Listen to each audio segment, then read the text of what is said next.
John, what are you going to be when you grow up? Is that even a question? Actor, obviously. What are you trying to be, Autumn? I want to produce nature documentaries. Do you guys have backup plans? Yeah. Why would I have a backup plan?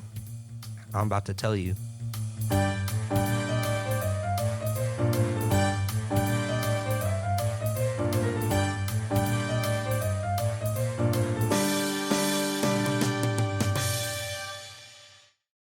Welcome back to another episode of the Hypothetically Speaking podcast. We're in a world full of very real problems. We only discuss the ones that don't exist. Except today, that real problem is too big to ignore. I'm Pierce. I'm Autumn. And I'm John. And today we're going to be talking about a career path that we're all going into and how bad it's crumbling right now. Do you guys have any thoughts on the film industry as of what you know already? I don't know much, but you've done your research. I know you've done your research. And that's what I do. What about you, John? What are you thinking about your future right now? I say it's looking pretty bright. I mean, I'm coming off of an STN first place, so I mean, pretty stoked about that. Basically, like an award winner already. So I feel like sure this industry is kind of dangerous. Sure, a lot of people go into it, but none of those people are me. All right, so I think that this industry isn't ready for what it's about to get. Well, one, congrats on your first place win. We did very good on that. And second of all, I'm about to crush your dreams. So sorry Okay, about that. cool. We're going to first talk about the writers and actors strikes. Now, these have concluded, but the writers strike specifically lasts about 150 days. And do any of you want to take a guess on how much money was drained from California within 100 of those days? $10, More. $4.6 billion. Less.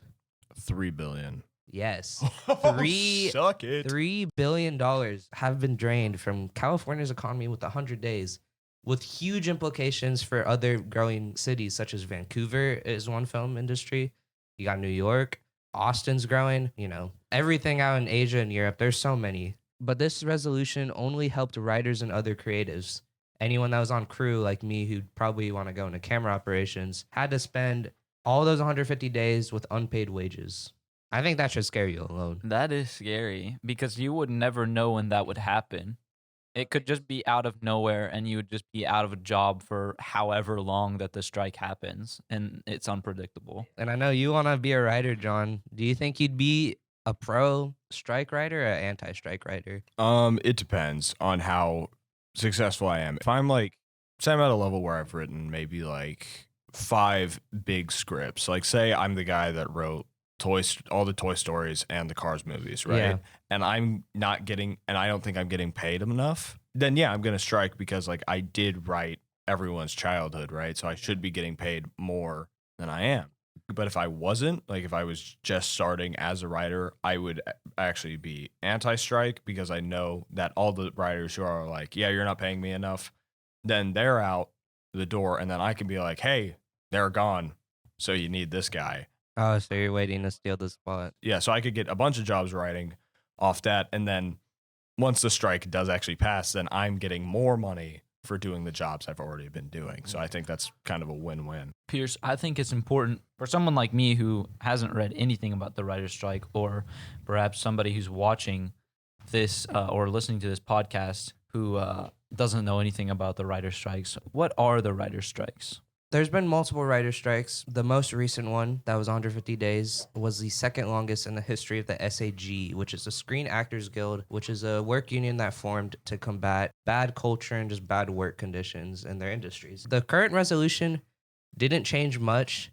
It was mainly kind of we have to lower our terms of the compromise in order to get our wages back because, they weren't getting paid. So it was about these companies not giving them actual money that the script writers deserve. Yeah, not only were they not giving them enough money for what they actually owed, but sometimes they just wouldn't give them the money they promised. And do any of you want to go into animation?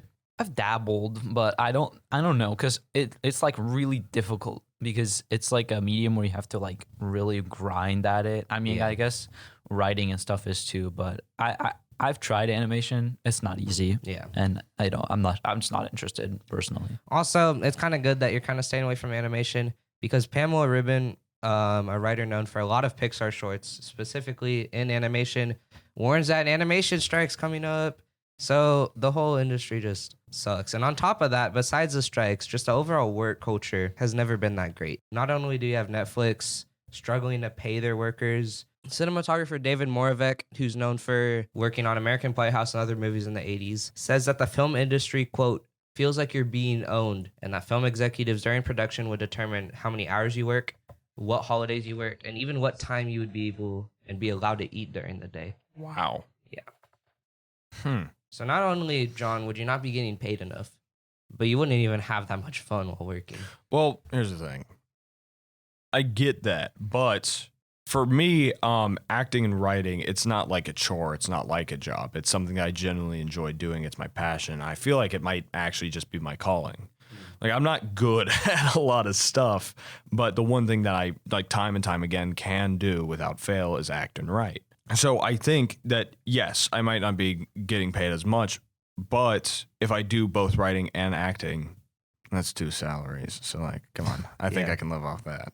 Yeah. And then for Autumn, trying to break into the nature documentary industry, what job would you plan to get into as you move up the chain of command?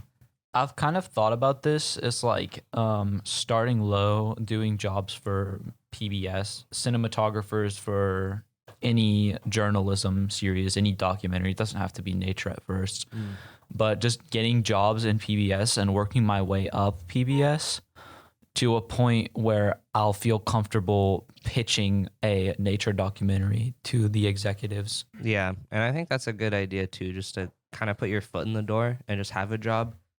Like, John, you're saying you'll have 2 salaries, but you never know if those salaries will be able to sustain a lifestyle on your own. Then I get a 3rd job, all right? And that's what officials in the film industry, all the film veterans have advised us to do. I'm going to play a clip of Pamela Ribbon. I just was always making sure to have a job. I wanted to make sure that whatever I was pursuing creatively wasn't how I relied on having a life. It's too cyclical and unpredictable. And early on, it can tie into whether or not you're any good at this. So for me, working in corporate stuff while also writing, that was very helpful. I didn't move out to LA. I was like really one of the last of my friends to move out here. And I didn't come out here until I had saved up enough to have 6 months of living expenses. I think early on, I got some advice of always be thinking about 6 months down the road in terms of where your money will be.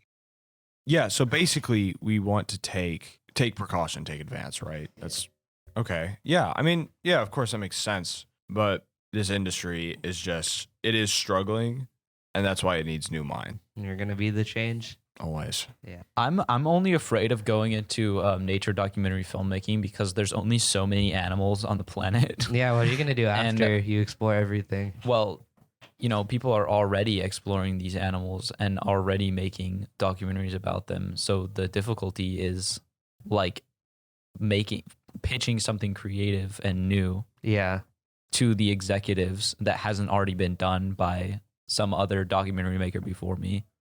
I think it's just overall disappointing that this industry that we've worked so hard for so long is something that probably won't sustain a life. Probably we won't even be able to hold a job most of the time. And even when we do, it probably won't pay enough.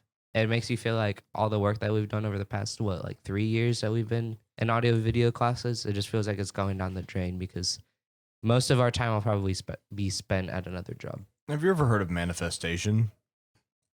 Yeah. You're really throwing some bad vibes into the universe. Dude. I'm just saying, dude. I just did all this It research. sounds like you makes have me- no confidence in That's yourself. the reality, though. Yeah. Okay, but reality is only as good as the person who believes in it. You can get a job, but based on the writer's strikes, you can get a job, but who's to say that they'll pay you? Yeah. Who's to say that the SAG won't go on strike as soon as you get there? Who's to say that all this work will be worth your time? There's no way to predict it. Maybe Yeah, you that's can get a job.